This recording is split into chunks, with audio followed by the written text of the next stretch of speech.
Assalamualaikum warahmatullahi wabarakatuh. Perkenalkan, nama saya Nurisa Prani Ahmad dengan NIM 1314240889 dari kelas 2C jurusan Manajemen Pendidikan. Di sini saya ingin menjelaskan dan mempresentasikan materi tentang Islam rahmatan lil alamin, lingkungan sosial dan tanggap bencana. Pertama yaitu rumusan masalah dari materi ini. Yang pertama ada pengertian dan makna Islam sebagai rahmatan lil alamin. Yang kedua yaitu bagaimana penerapan nilai-nilai Islam dalam membangun lingkungan sosial yang harmonis. Selanjutnya ada tujuan dari materi ini, yaitu yang pertama menganalisis penerapan Islam dalam membina hubungan sosial yang harmonis serta damai. Yang kedua yaitu mengidentifikasi peran strategis umat Islam dalam mitigasi, tanggap bencana, dan pemulihan pasca bencana. Baik, langsung saja kita masuk ke pengertian dari materi ini. Yang pertama tentang konsep Islam rahmatan lil alamin. Jadi Islam rahmatan lil alamin berasal dari Al-Quran surat Al-Anabiyah ayat 107 yang berbunyi, dan kami tidak mengutus engkau wahai Muhammad melainkan untuk menjadi rahmat bagi seluruh alam. Jadi ayat ini menegaskan bahwa misi utama dari Nabi Muhammad SAW adalah sebagai pembawa rahmat, kasih sayang, dan kedamaian bagi seluruh makhluk hidup yang ada di semesta, bukan hanya bagi umat Islam saja. Kemudian selanjutnya ada Islam dan lingkungan sosial. Dalam ajaran Islam, manusia diajarkan untuk hidup berdampingan secara damai, adil, dan saling menghormati. Lingkungan sosial dalam Islam merupakan bagian integral dan kehidupan beragama. Islam menekankan pentingnya ukhuwah atau persaudaraan, keadilan sosial, dan pemberdayaan masyarakat, serta konsep amar ma'ruf yang menjadi prinsip dalam membangun masyarakat yang beradab dan saling tolong-menolong. Selanjutnya ada Islam dan tanggap bencana.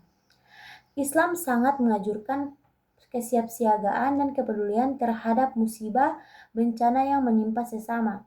Dalam berbagai ayat dalam hadis, umat Islam dianjurkan untuk membantu mereka yang tertimpa musibah, baik secara materi maupun spiritual.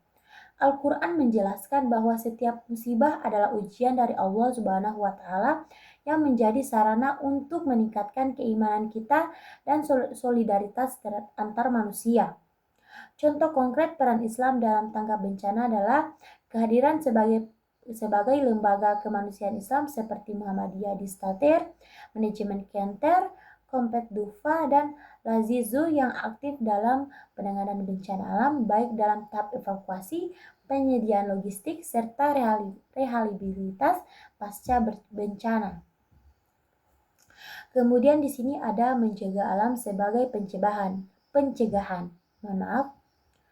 Di sini dijelaskan bahwa Al-Quran dan hadis banyak mengandung ajaran yang berkaitan dengan pencegahan bencana Islam yang tidak hanya bersifat spiritual melalui doa dan istighfar, tetapi juga melalui tindakan nyata seperti reboisasi, konferensi air, dan pengurangan sampah plastik, serta pengelolaan sumber daya secara berkelanjutan. Kesadaran kolektif ini dapat menjadi moral sosial yang mengurangi dampak bencana. Maaf jika ada kekeliruan.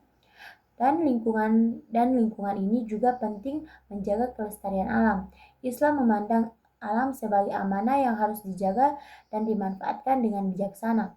Menjaga lingkungan adalah bagian dari ibadah karena merupakan bentuk ketaatan kepada Allah Subhanahu wa Ta'ala. Adapun kesimpulan dari materi ini yaitu Islam sebagai agama rahmatan lil alamin mengandung ajaran-ajaran yang mencakup seluruh aspek kehidupan, termasuk dalam hubungan sosial dan tanggap bencana. Ajaran Islam mendorong umatnya untuk menjadi pribadi yang peduli, adil, dan bertanggung jawab terhadap sesama manusia serta sekitarnya. Dalam konteks lingkungan sosial, Islam mengajarkan pentingnya solidaritas, kasih sayang, dan saling membantu antar sesama. Dalam konteks bencana, Islam menekankan pentingnya kesiapsiagaan, empati, dan aksi nyata dalam membangun mereka yang berdampak atau yang terkena musibah. Baik, itu saja materi dari judul ini. Di sini saya ingin memohon maaf jika ada kekeliruan kata, perkataan yang salah, serta tindakan ataupun perbuatan yang salah. Saya mohon maaf sebesar-besarnya. Itu saja yang bisa saya jelaskan. Wassalamualaikum warahmatullahi wabarakatuh.